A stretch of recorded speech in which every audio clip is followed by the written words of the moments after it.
Ink-a-dink, ink-a-dink, ink-a-dink, ink-a-dink, ink-a-dink, ink-a-dink, ink-a-dink, ink-a-dink, ink-a-dink. Wow!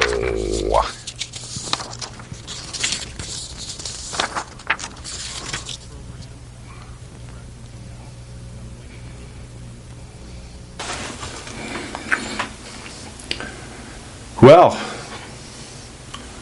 I guess this would probably be a good time to get a shout out and have a conversation with our good and dear friend from Progressive Soup, Lieutenant Colonel Michael Zakay, retired from the United States Marine Corps, who's been on Progressive Soup a number of times. Most recently, a few weeks ago, talking about the problems in Iraq and their and this little group of hellraisers known as ISIS, International. At any rate, Syria and Iraq, trying to blend Syria and Iraq together into a religious indoctrinated state. You're right. I think you're right, Basil. Basil says that, first I should quote him and then I should translate. And, good, Tweety's here, Snarky is here, so we've got the cameras rolling. We've got our sound check guy, producer of the show, Kristen Schoenfeld, is away from the show today. But at any rate, so Basil, getting back, and tell me again. I need to hear it so that I can. Okay, Basil says.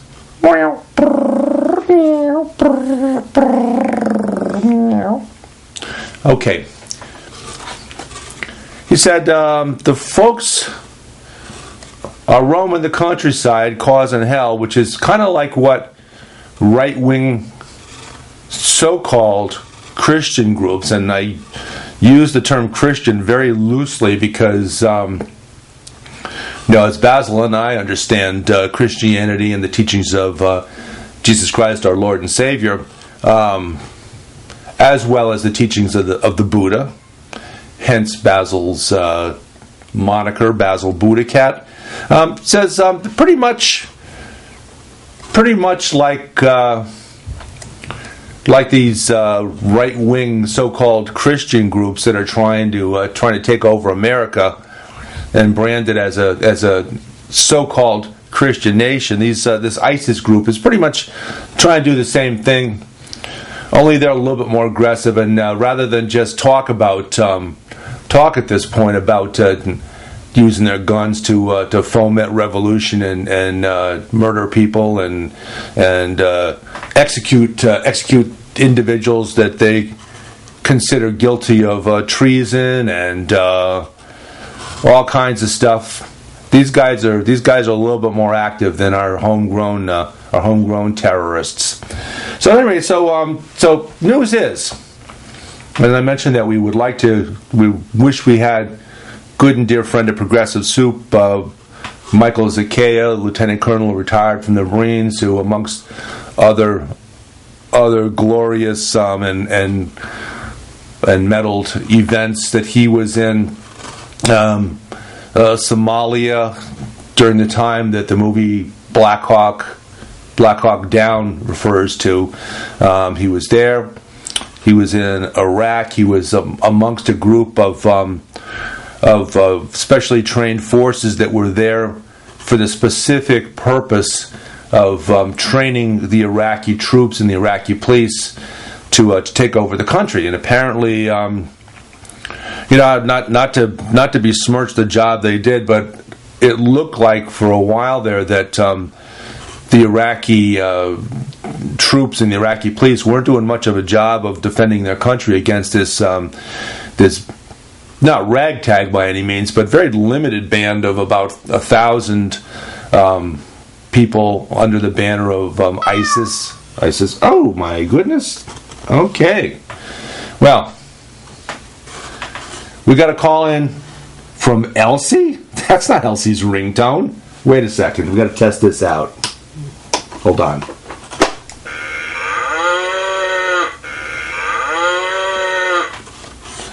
Well, either Elsie's had a catbotomy or a life-changing experience.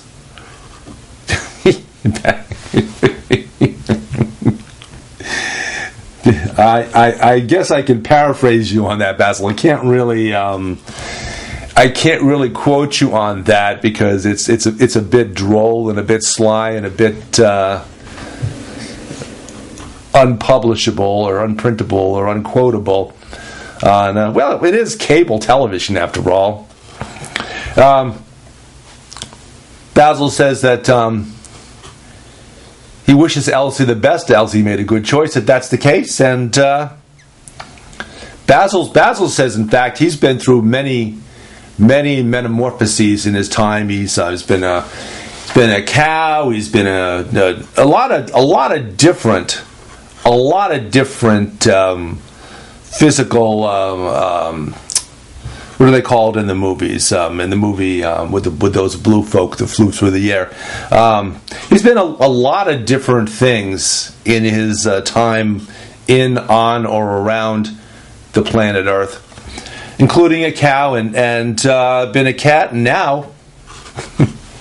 now he's Basil. Okay, so I guess is that a leap upward or a step upward from even being a cat on the road to Nirvana, on the road to peace?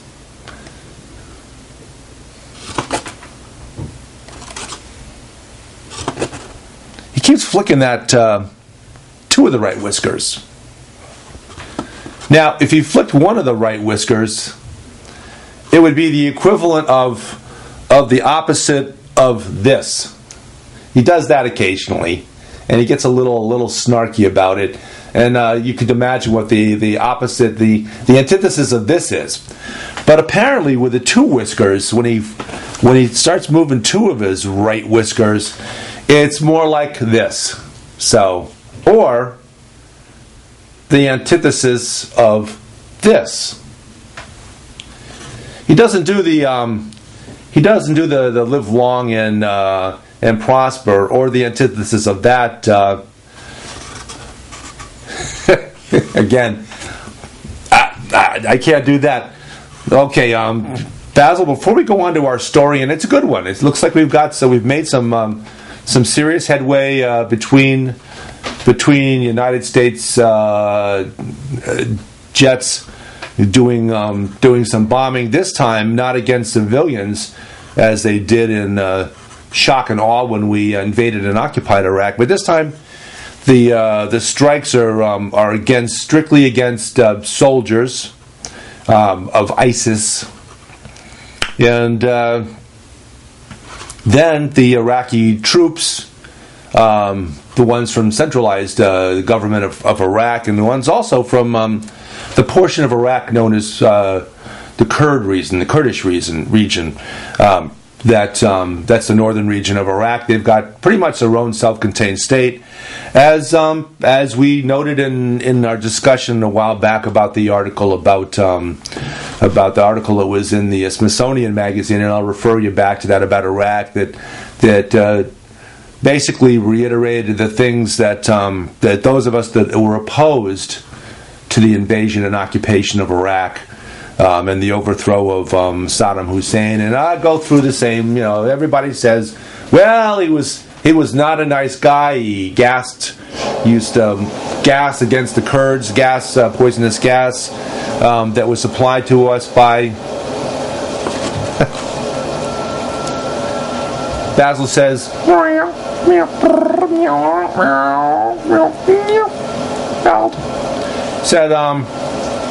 he doesn't like using this name because it sounds just a little tiny bit too much like our producer's last name, Schoenfeld, which German beautiful field, as in most recently used in the Veldt in South Africa when it was occupied by the Dutch. and a minority government, which is now a majority government of the citizens of South Africa. But at any rate, so Schoenfeld, which means beautiful field, sounds just a little too much to Basil's ears like the last name Rumsfeld. Which, what does that mean? What does that mean in German? Said it's actually the yeah, I'll quote you first.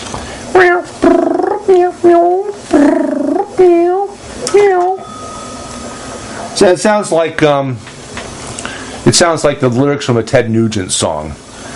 And as you know, we've had via phone, we've had discussions with Ted Nugent, and because Ted's a big spokesperson for the so-called Tea Party movement, which is composed partly of libertarians, but it's got a more than a minor element of racism in it.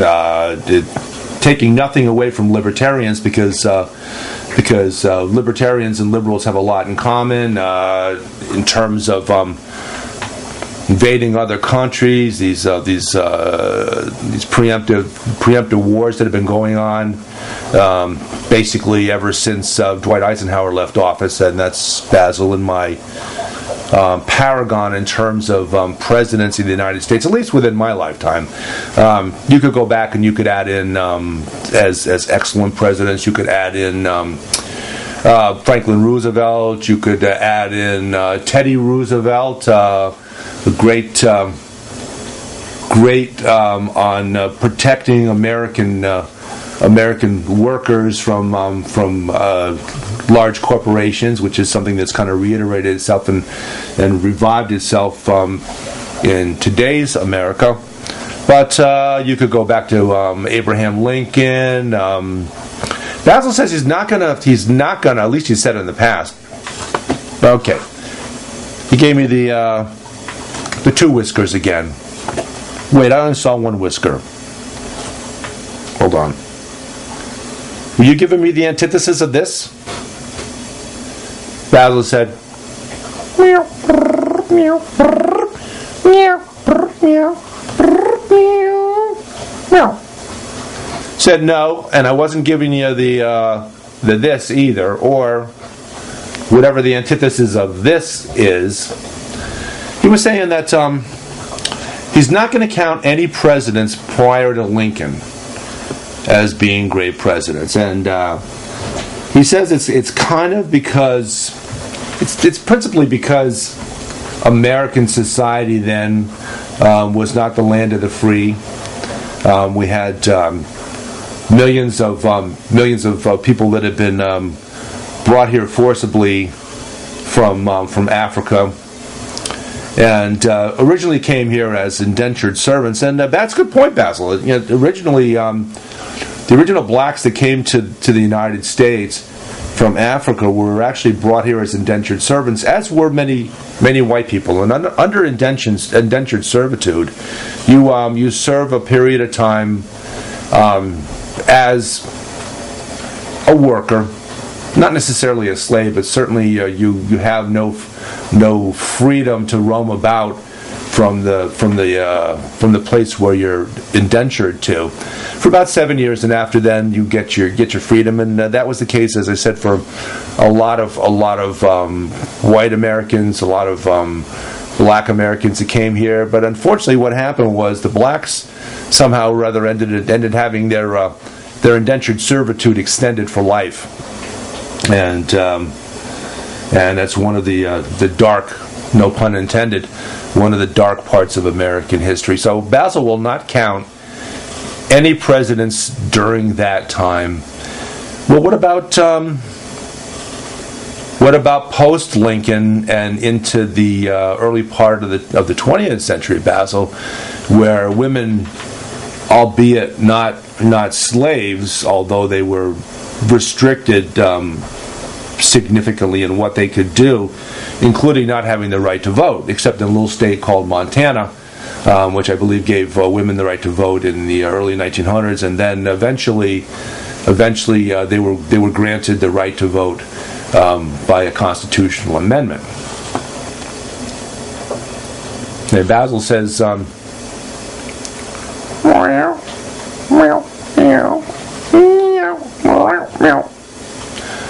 now I don't want to get too far into this historical mode, because I want to focus on a little bit more on what's going on in Iraq now with the relatively good news. But Basil said that women did gain the right to vote then, and that's an important part of American history when they were allowed to vote. Although Basil likes to rib me because he says that he knows my father, amongst other people, used to say, and probably still a lot of people do say, something to the effect that women probably shouldn't have the right to vote, in their opinion, because they don't know how to vote. They're not up to date on issues. They're lesser human beings than men in the eyes of many folks. And that's probably come to the fore again in the last few months with the discussion of Hillary Clinton running for president. Although she, for a very good reason in the eyes of Democratic Party primary goers, wasn't given the opportunity in 2008. But we need to get back onto Iraq. Okay, Basil says, this time 2 whiskers. So, with the assistance of some airstrikes, and I don't want to say surgical airstrikes because surgical sounds medical. It sounds more positive in nature than when you're actually, dropping bombs on human beings, regardless of who they are. Certainly worse if it's that carpet bombing of those bunker buster bombs that were dropped on Baghdad in the beginning of the invasion and occupation in 2003. And we know that clearly, if you drop bombs of that magnitude on a city, you're gonna kill a lot of innocent people, men, women, and children. So here we go. So we've got these airstrikes going on that are targeting the ISIS people. And there's only about 1,000 of them apparently in Iraq. There were originally 10,000 in Syria fighting against the President Assad of Syria. And that was another hairy situation, because a lot of people were calling on America to supply those people that were opposing Assad and trying to get him out, supplying them with weaponry. And you got to be careful with that. And President Obama was very careful with that, because a lot of those people, as it turns out, ended up being members of Al Qaeda, who are trying to take back Afghanistan. A lot of those folks were with these ISIS guys that are trying to unite Syria and Iraq into one religiously indoctrinated and religiously run country. And some weaponry did get in their hands. So that's bad. So you got to be careful who you're arming. I mean, Basil says,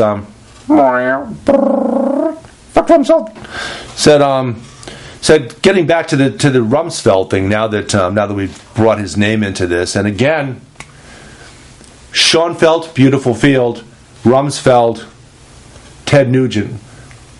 Let's get drunk and go looking for 10-year-old girls, like in Cat Scratch Fever. And that's what the song's about. I mean, you can look it up, you can read the lyrics, you can ask Ted, who will tell you that at the time, he claims he was only 10 at the time himself. So it was kind of a Mexican standoff as far as age goes. Do we really have to continue doing? Basil says, before we go any further, we got to make sure. Hold on. Wow. Okay. So before we go on, we've got to do our obligatory spots for our sponsors. And quick one, Basil's inventive sponsor, Cinco de Mayo, Cinco de Junio, Cinco de Julio, and Cinco de... Hey, who cares what month it is as long as you're... As long as the tequila is flowing freely. Okay, speaking of tequila, Schweppes. Schweppervescence. Okay, also our root beer sponsor, not A&W root beer, but P A&W root beer, Paw. And Basil tells me that somewhere on this can that it says it's that extra letter that adds to the taste. And I'm not sure about that because, well, I don't know. It's got the fake foam at the top of the aluminum can. It's got the claim made with aged vanilla. But I don't see any reference to high fructose corn syrup. Natural and artificial flavors. Now, are you claiming that that extra letter in the name Paw's root beer is a natural flavor? He shrugged his shoulders and winked, and he said, "Meow, meow, brrr, meow, meow, brrr, meow, meow." Natural, occurring in nature. Yeah. And speaking of his cat pan, where he delivers his leftovers from his can of A&W root beer, he says that we need to do a little bit more aggressive advertising of Tootsie Rolls, fun-sized Tootsie Rolls, because apparently the Tootsie Rolls that we ate when we were kids that were about 18 times the size of these weren't very fun. These in fact are the fun size. They're the ones that will give you pleasure and have substantially increased the company's profits when they can sell you this, and then you got to go back for a few more. But Basil says if you want to know for sure that he's endorsed Tootsie Rolls, all you have to do is take a peek in his cat pan. And he said that he snuck into my hand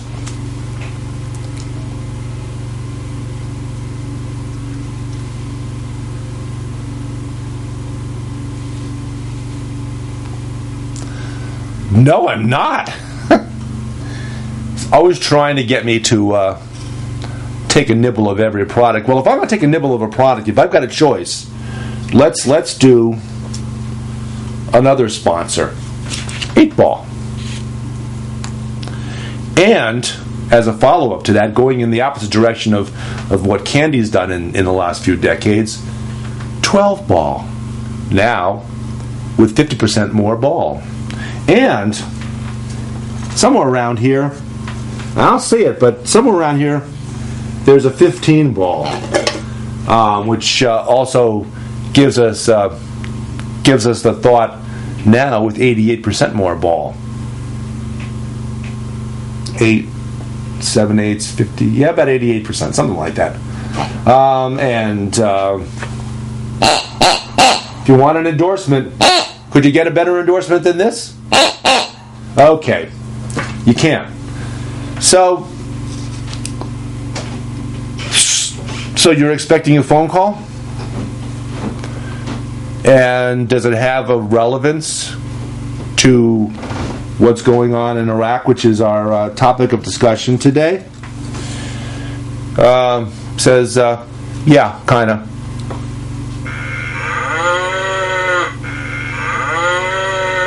Wait.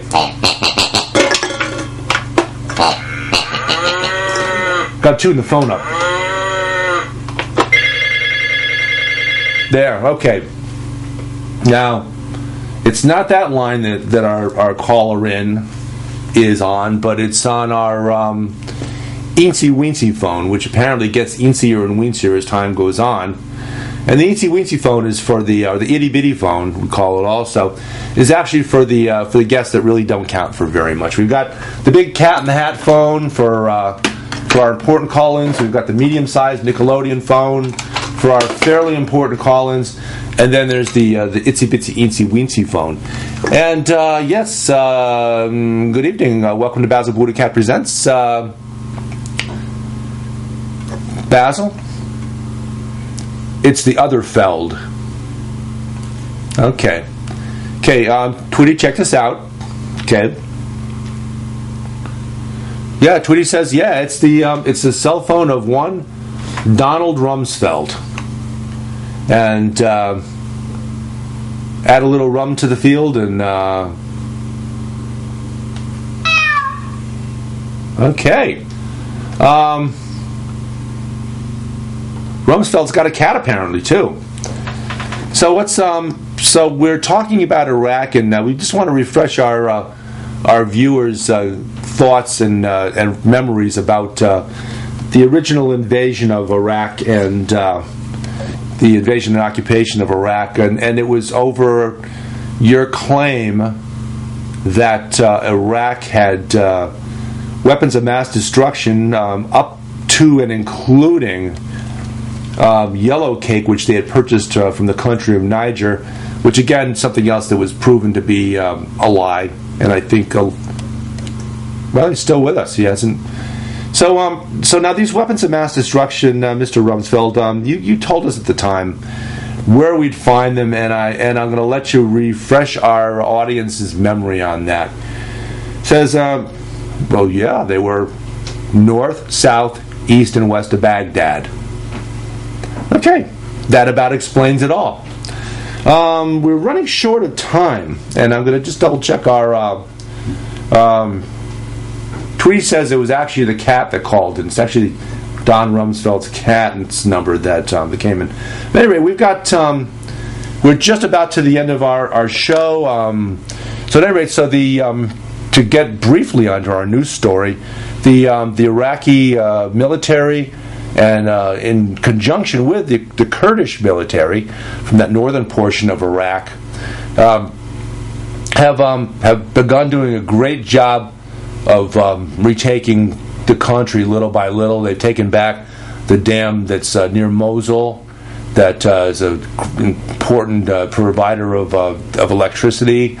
They've taken that back and seem to have ISIS, if not on the run, certainly doing much less to take over the country, and that's a good thing.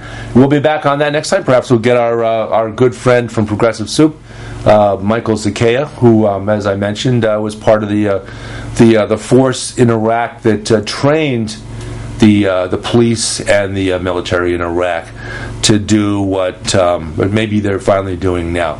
But thanks for calling. Thanks for watching. This is Basil BuddhaCat Presents. Thanks for calling. And thanks for watching Basil BuddhaCat Presents. I'm David Stevenson, Basil's co-host, interpreter, Chief Gopher. Basil BuddhaCat, who is adorned nicely today with his peacock feathers, and yes, the brown feather is, in fact, it's an underlying feather on the peacock, which helps hold the iridescent feathers upward when the peacock throws them out to scare whatever happens to be chasing it. And that's it. Enjoy your evening, and we hope to see you Sunday morning. Bye.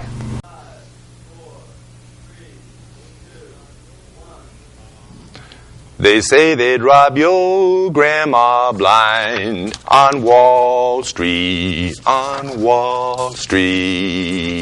fritter her away her Medicare on Wall Street. And Pharma Oil and their pet fox don't care if she lives in a box, so long as they wear platinum jocks on Wall Street, Meow.